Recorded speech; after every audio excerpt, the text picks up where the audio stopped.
여러분 안녕하십니까? 네, 오늘 시간 모신 게스트는 한국의 탈북민 관련 NGO 단체에서 국장으로 활동하고 있는 이영석 국장 모셨습니다. 사실 이 국장은 한국 출신이지만은 탈북민들과 함께 벌써 해왔던 그 기간이 22년. 제가 한국에 오기 전부터 탈북민들 관련해 가지고 각종 활동을 진행해 왔고 지금도 계속하고 있기 때문에 정말 다양한 그 에피소드들도 알고 있고 역사도 알고 있습니다. 근데 오늘 시간에는 우리가 포커스를 맞춰서 요즘에 탈북민들 중국에서 꼼짝달싹 못하고 움직이지 못하고 있으니까 지금 탈북 활동 구출 활동이 어떤 상황이고 앞으로 또 어떤 영향을 받을 것이냐 이런 문제들 포커스 맞춰서 쭉 얘기할 텐데 일단 본인 또부터 알아야 되니까 고향은 어디세요?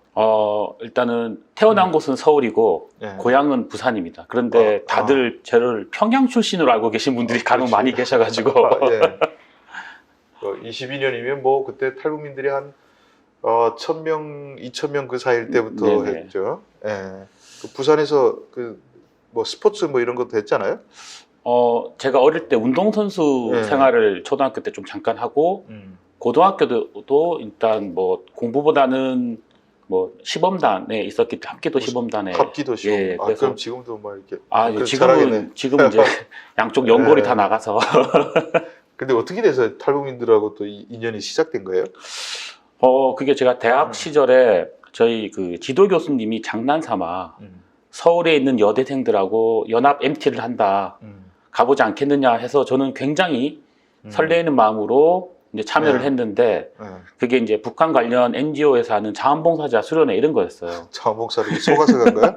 그래서 중간에 도망가려고 했으나 억지로 붙잡혀서 그때 처음으로 이제 북한 관련 내용들이나 그때 이제 북한 이탈주민 처음 만나는 계기였습니다. 그러다가 나중에 또 중국도 가서 활동했잖아요. 네. 그 중국에는 어떻게 또 간 거예요? 제가 이제 원래 운동을 하다 보니까 공부를 그렇게 잘한 편은 아니었었는데 그래도 대학을 어떻게 우연히 들어갔고 그리고 대학교 거의 마칠 때쯤에도 제가 이제 취업보다는 자영업을 좀 했었습니다. 그래서 자영업을 하다가 중국 손님들이 좀 그때 당시 좀 있었거든요. 근데 그분들을 통해서 좋은 말로 중국 손님들이지만 사실 이제 중국에서 언더그라운드 세계에 있는 그런 분들이 간혹 오시면 이제 만나고 그랬었는데 그때 북한 사람들 이야기를 하는 거예요. 그래서 대학에서 좀 본 것도 들은 것도 있고 근데 궁금해서 물어보니까 제가 알고 있는 북한의 모습과 너무 다른 상황들 충격적이었던 게 사람을 판다 하여튼 그런 내용들을 이야기할 때 충격적으로 들어서 한번 궁금했었는데 어떤 기회가 생겼을 때 그때 한번 중국 가보게 됐었습니다. 가서 주로 어떤 일을 했어요? 관광으로 간 적은 아니고 일단 실제로 어린 나이에 겁없이 우리 북한 이탈주민 그때 당시는 북한 이탈주민은 탈북자죠. 중국에 있는 탈북자분들을 도와주기 위해서 갔었고 그분들이 이동하는 데 조금 도움을 드리는 일들을 좀 했습니다. 브로커였어요? 제가 이제 부탁드리고 싶은 게 이제 브로커라는 단어가 사전적 영어 의미에서는 크게 다른 부정적인 의미는 없지만 이 북한 쪽에서는 브로커라 그러면 돈 받고 그냥 사람 옮기가 좀 안 좋은 부정적인 이미지가 있는데 저희들은 현장에서 현장 활동가라는 표현을 쓰고요. 왜냐하면 저희는 돈 받고 하는 게 아니거든요. 그리고 간혹 이제 돈 받고 하시는 분도 있는데 그런 분들은 브로커 본인들이 브로커를 하는 거 어떻게 하느냐 하는데 일반적으로 돈도 너무 많이 받거니와 때로는 책임지지 않는 그런 분들이 있는데 그런 걸 우리가 이제 일반적으로 악덕 브로커라고 하는데 이거 구분짓지 않고 브로커 취급을 딱 하실 때는 조금 마음이 좀 우리 요즘 표현 마상을 좀 입죠. 그렇죠. 중국에서 진짜 순수하게 돈 한 푼 안 받고 이 일을 하는 분들도 있고 또 돈은 받아야 된다고 생각해요. 실비 정도는 들어와서 받아야 된다고 생각하는데 문제는 돈 받아놓고 제대로 안 하는 사람들의 문제인 거 아니겠습니까? 그렇죠. 이게 무슨 브로커라고 하나로 이렇게 우리 뭉뚱그려서 얘기할 수 있는 상황 아니고 그래서 중국에서 이렇게 이동할 때 좀 도와줬어요? 어떤 일이었어요? 버스에 태워가지고 버스를 탈 때도 있고 택시로 도시를 이동하고 여러 가지 방법으로 나눠서 이동하는데 그때 저는 이제 했던 역할이 앞서서 움직이고 검문소를 먼저 지나가보고 그다음에 어떤 공안들이 예. 단속을 하고 있다, 없다, 뭐 이런 예, 거. 그런 것들을 그러니까 어. 우리가 척후병처럼 음. 먼저 출발해서 한 2, 30분 먼저 출발해서 그런 것들을 체크하는 일들을 좀 음. 했었습니다. 그 전체로 중국에서 한 몇 년 활동했어요? 중국 내에 뭐 계속 상주하면서 한 건 아니고 일이 있을 때마다 조금씩 들어가고 그다음에 하여튼 뭐 중국 왔다 갔다 하는 한 10년 정도 10년 정도. 예, 한 것 같습니다. 제가 알건 데는 그 이영석 국장이 아마 이게 한국에서는 탈북민들을 가장 많이 만나본 사람 중에 한 명으로 알고 있거든요. 그 한 어떻게 지금 3만 5천 명이니까 한 10분에 3,500명은 만나봤습니까? 뭐 그 정도는 얼추 되는 것 같은데 그렇다고 네. 한국에서 최고 뭐 제일 많이 만났다 아니, 이건 중, 아닌 것 같고요. 최고 중 3,500명. 사실 뭐 그 국정원 조사관이 제일 많이 만난 것 같겠죠. 그러면 근데 일반적으로 사회 활동하는 사람들이 3,500명은 저도 못 만나봤어요. 예, 그러니까 정말 많은 사람들 만나고 활동하고 지금도 부비대면 그 함께 하고 있는데, 근데 그 10년 동안 있다 보면 뭐 에피소드들도 많겠네요. 체포돼 봤어요? 비공개로 당연히 체포했던 맞아본 적은 있습니다. 그럼 뭐 러시아도 들어가서 활동했어요? 러시아는 활동까지는 아니고 음. 그 일이 있어서 잠시 들어갔다가 그 러시아 관광지로 유명한 하바롭스크 쪽에 잠시 갔다가 거기 북한 노동자 분들이 계신다 그래가지고 그때 제가 2월쯤으로 기억합니다. 한국에도 2월 추운데 러시아 정말 춥더라고요. 그런데 그때 가서 한번 만났다기보다는 그분들을 어떻게 볼 수 있었죠. 근데 아직도 기억나는 게 그 건설 현장에 계시던 분들인데 밥을 도시락 각밥같이 도시락 밥에다가 뭐 국물 같은 걸 부어주는데 거기가 이제 뭐 러시아에서 까레이들의 스프 해가지고 육개장 같은 게 있더라고요. 그거를 조금씩 부어서 밥을 이렇게 말아 먹는데 바로 얼어가지고 밥이 우리처럼 국에 말아 먹는 게 아니고 밥을 서그럭서그럭한 상태에서 드시는 모습들을 좀 보고 되게 좀 뭐 불쌍하다 이런 표현보다 너무 안쓰러워서 엄박. 네. 예, 그래서 좀 도움이 될 수 있을까 싶어서 제가 그 러시아에서 자주 먹는 모닝빵 같은 게 좀 있거든요. 클레브. 예, 그런 것들 그거를 가게 사서 전달해 드리려고 했는데 이제 그쪽 공사장의 관계자의 제지를 받고 그냥 놔둬라 이래서 길에 놔뒀더니 나중에 가지고 가시더라고요. 제가 저 멀리 가고 나니까 그걸 또 이제 드시는 모습 못 봤지만 나중에 챙겨서 가시는 모습까지 보고 그날 밤에 이제 좀 또 무슨 일이 좀 생겼었죠. 뭐 어떤 일이 또 뭐 쳐들어왔나 북한에서? 북한에 쳐들어왔으면 네. 제가 아마 민족적 영웅이 됐겠지만 그 소련의 그 러시아의 정보기관에서 오셔가지고 감히 새벽에 찾아오셔가지고 몇 가지 물어보시고 이제 내일 아침에 추방이다 그래가지고 아침까지 호텔 방에 같이 있다가 그 다음날 아침 일찍 공항까지 또 바래다 주시더라고요. 뭐 이게 하바롭스크에는 꼼짝달싹 움직이기가 어려워요. 아시안들은. 그럼 그 중국에서 10년 동안 해보다 보면 여러 가지 기억이 날 만한 에피소드나 뭐 사고라든 뭐 이런 것들이 있잖아요. 좀 딱 떠오르면 뭐 당황했던 순간은 어떤 순간이 당황했어요? 뭐 당황보다 일단 가장 그런 질문에 첫 번째 떠오르는 질문이 그거였어요. 그러니까 저기 가면 사람을 살 수 있다. 근데 이제 그 아직도 기억나는 게 뭐 지역은 말씀드릴 수 없지만 어떤 집에 딱 들어갔거든요.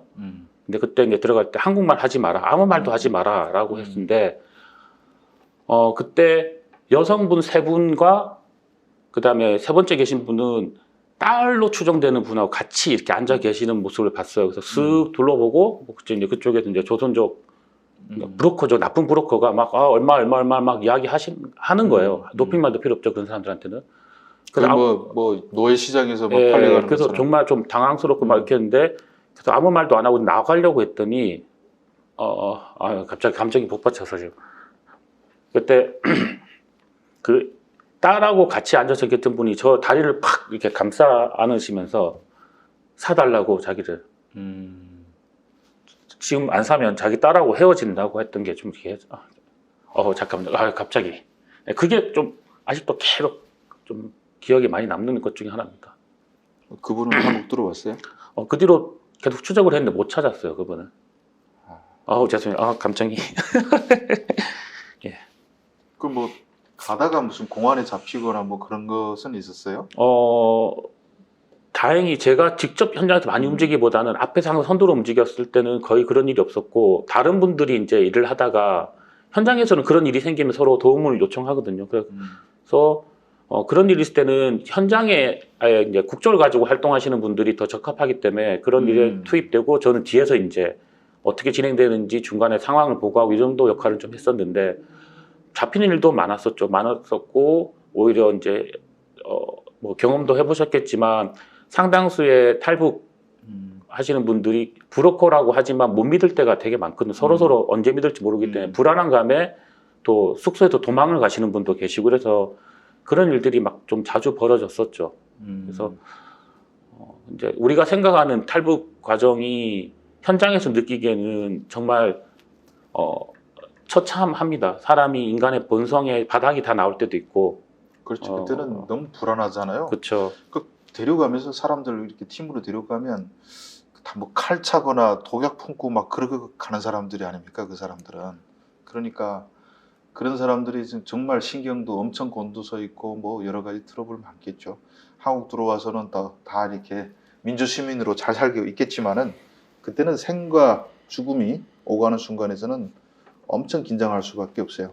자, 그러면 우리 저 본론으로 들어가서 네. 자, 요즘에 지금 탈북민들이 그 전에 중국에서 들어오지 못하고 있거든요. 그래서 재작년에 중국에서 들어온 사람이 0명, 작년도 0명, 전체 탈북자가 64명, 2명 이렇게 들어왔는데 다 러시아나 아프리카에서 들어왔지 중국에서 온 사람 단 한 명도 없어요. 코로나 때문에. 아마 지금도 마찬가지인데 근데 이쪽에 그 탈북 구출 사업 같은 거 하시니까 알겠지만은 어떻게 코로나가 지금 풀려서 들어올 것 같습니까?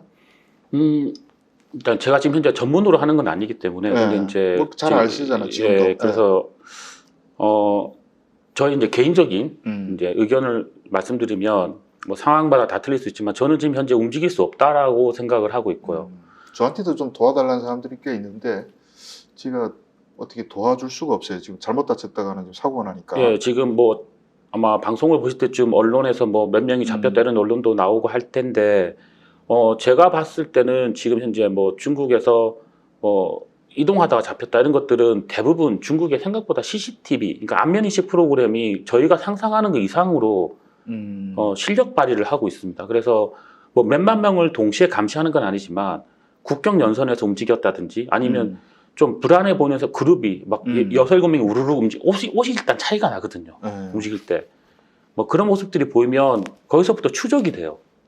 그래서 아마 도시를 이동하는 순간에부터 따라 붙기 때문에 그 좀 거의 힘들 거고 작년부터 현장에서 활동하시는 몇몇 분들이 시뮬레이션으로 몇 번 돌려봤는데 다 검문 받았어요. 100%. 100% 시뮬레이션까지 동원해서. 예, 그런 걸 봤을 때는 앞으로 어떻게 변할지 모르겠지만 지금 현재로는 되게 힘들다. 움직이는 게 더 위험하다라고 생각을 하고 있습니다. 앞으로 대량 탈북 사태, 지금 북한에서 굶어 죽는다는 얘기가 나오는데 그런 대량 탈북 사태가 다시 가능할 거라고 생각해요?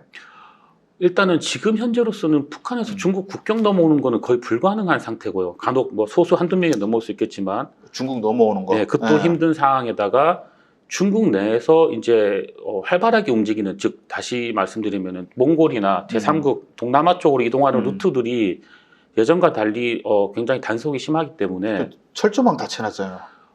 저도 현장에서 사진 전달받고 해봤는데 철조망도 굉장히 견고하게 쳤고 하지만 그래도 철조망이란 건 어떻게 넘어갈 수 있지만 그 중국 내에서 국경 지역으로 가는, 그러니까 동서남북으로 다 되어 있는 국경 지역으로 가는 것 자체가 지금 쉽지가 않습니다.